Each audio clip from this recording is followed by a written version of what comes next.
देख रहे हैं न्यूज 7 हिंदी। राष्ट्र प्रथम। लखनऊ के होटल ऑरेंट में आयोजित प्रवास 5 कंटेंट रेंजर कार्यक्रम में ट्रांसपोर्ट और टूरिज्म उद्योग से जुड़ी बड़ी हस्तियां एक मंच पर नजर आईं। ABCOF और BOCI उत्तर प्रदेश के संयुक्त तत्वाधान में आयोजित इस कार्यक्रम में परिवहन मंत्री दयाशंकर सिंह मुख्य अतिथि रहे। कार्यक्रम में उद्योग की चुनौतियां और संभावनाओं पर चर्चा की गई। येलो प्लेट ऐप का भी लॉन्च किया गया, जिसे बस और कार ऑपरेटर्स के लिए एक महत्वपूर्ण तकनीकी पहल बताया जा रहा है। कार्यक्रम में देश भर में आए उद्योग प्रतिनिधियों ने भी हिस्सा लिया है।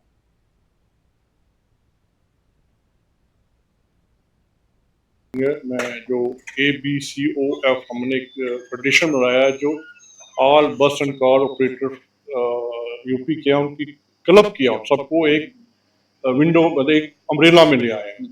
पहला पार्ट है हमारा जो सारे यूपी के बस कार ऑपरेटरों को एक जगह लाना ताकि उनकी आवाज़, उनका हित, उनका इंटरेस्ट को गवर्नमेंट तक ले जाए। तो इसका सेकंड पार्ट है कर्टन रेजर, जो बोकी एक भारत की सबसे बड़ी पैसेंजर सेगमेंट की संस्था है जिसको बोलते हैं बस and car operator confederation of India. उसका जो प्रवास एक प्रोग्राम होता है जिसे हम नेशनल कॉन्फ्रेंस कहते हैं, वो जुलाई में 9 से 11 जुलाई गांधीनगर में हो रहा है। उसका कर्टन रेजर है। हम उनको अपनी जो जनता है, हमारे जो ट्रांसपोर्टर भाई हैं, उनको इनवाइट करने आए हैं और हमें इसमें यूपी गवर्नमेंट का सहयोग मिला है। ट्रांसपोर्ट मिनिस्टर खुद आ रहे हैं, यूपी के MP हैं। जो सवाल किया है, जो आज का बस ऑपरेटर है दोनों से जूझ रहा है। पहली AITP है, AITP में इन्होंने सर्टेन रूल अमेंड कर दिए जो स्टेट फॉलो नहीं करती। सेंटर रिलैक्सेशन देती है, स्टेट फॉलो नहीं करती। VLT तो एक ऐसी बीमारी आ गई जो सेंट्रल गवर्नमेंट ने मैंडेटरी कर दी और उन्होंने एक उसका सोल्यूशन भी दिया। सोल्यूशन क्या दिया? जो भी AIS 140 के VLT मैन्युफैक्चरर हैं, उनके जो प्रोडक्ट हैं उसको सर्टिफाई कर दिया है। उनकी जो गवर्नमेंट की 6 एजेंसियां उनको टाइप अप्रूवल देते हैं।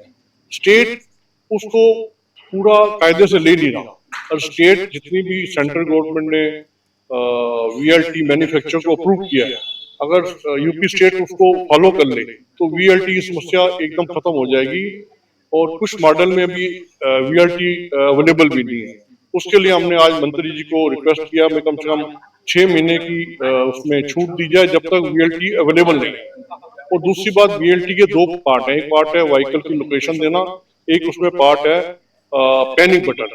लेकिन पैनिक बटन जहां रिफ्लेक्ट करना है, कंट्रोल रूम अभी किसी स्टेट ने तैयार नहीं किया। तो हमें जो हमारा पैसेंजर है वो जब पैनिक बटन दबाएगा वो ठगा सा महसूस करेगा तो उसका रिस्पॉन्स नहीं है। तो हमारी ये यूपी गवर्नमेंट से एक अपील रहेगी, रिक्वेस्ट रहेगी, भाई सबके हित को ध्यान रखते हुए VLT में हमें समय दें जब तक VLT कंपोनेंट अवेलेबल नहीं है और जब तक कंट्रोल रूम ना बने। तो मैं आपको इस प्रोग्राम के बारे में बताऊं, ये बोकी बस and car confederation of India का एक पार्ट है। उसमें 9, 10, 11 जुलाई को अहमदाबाद में बड़ा प्रोग्राम होगा।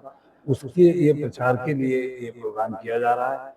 तो हमारे देश की संस्था है जो बस और कार को देखती है, तो हमने उत्तर प्रदेश के लोगों को आज यहाँ एकत्रित किया है जिससे कि वहाँ पर आमंत्रित किया जा सके और यहाँ पर मंत्री जी को आमंत्रित किया है जिससे कि हमारे यहाँ जो देश में जितनी भी समस्याएं हैं उनके बारे में उनको अवगत कराया जा सके। क्योंकि यहाँ पर जो ऑनलाइन सुविधाएं हैं वो 2 साल से हम उसके लिए परसू कर रहे हैं, मगर अभी वो लागू नहीं हो पाई हैं, जिससे हमें काफी आर्थिक नुकसान हो रहा है, हमारे ट्रेड में नुकसान हो रहा है। हम लोग संगठित नहीं है, हम इस क्षेत्र को संगठित करने का प्रयास करेंगे।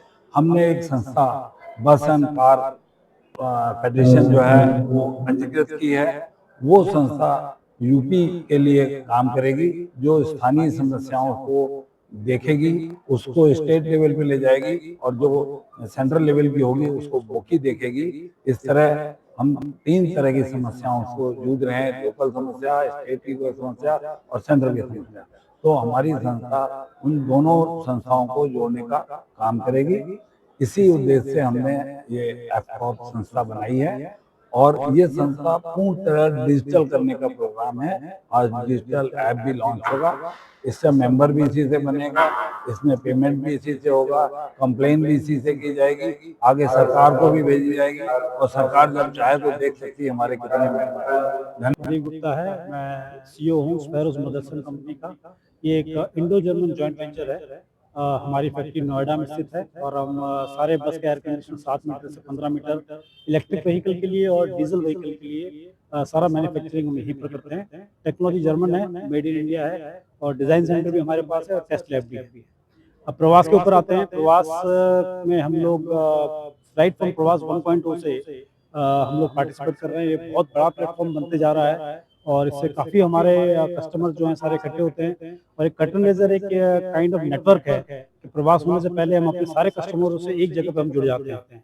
ये बहुत अच्छा प्लेटफॉर्म को मिलता है कर्टन रेजर में पार्टिसिपेट करना, यहाँ पर हमारे कस्टमर से मिलना कि यहाँ पर OEM जैसे Tata motor, Volvo, Eicher, Volvo, Daimler सारे आते हैं और हमारे आफ्टर मार्केट के सारे कस्टमर पार्टनर्स भी आते हैं। तो एक बहुत अच्छा प्लेटफॉर्म होता है कर्टन रेजर। और फिर हम इकट्ठे होंगे अब जुलाई में 9 से 11 जुलाई, जहाँ पर हमारा बहुत बड़ा पार्टिसिपेशन रहेगा और वहाँ पर हम नए नए जितने भी प्रोडक्ट आ रहे हैं और टेक्नोलॉजी में हमारी कंपनी जो है स्पैरोज मदरसन में टेक्नोलॉजी के ऊपर बहुत बड़ा जोर रहता है। हमारे यूनिट जो है सबसे लाइट वेट है, सबसे बेस्ट एफिशिएंट है, कम डीजल की खपत में बढ़िया ठंडक पैसेंजर को पहुंचाते हैं और इसमें काफ़ी इनोवेशन होती है। ये 2 साल में जो एक इवेंट होता है वहाँ पर अपने सारे नए प्रोडक्ट का टेक्नोलॉजी इनोवेशन सारे हम अपने कस्टमर्स के लिए वहाँ पर प्रस्तुत। चुने हुए इंग्रेडिएंट्स और फाइनेस्ट ग्रेडिंग से बनते हैं लाजवाब टेस्टी मसाले, राजेश मसाले। क्या चटपटा है राजेश मसाला, ट्राई करिए। अच्छा, राजेश मसाले।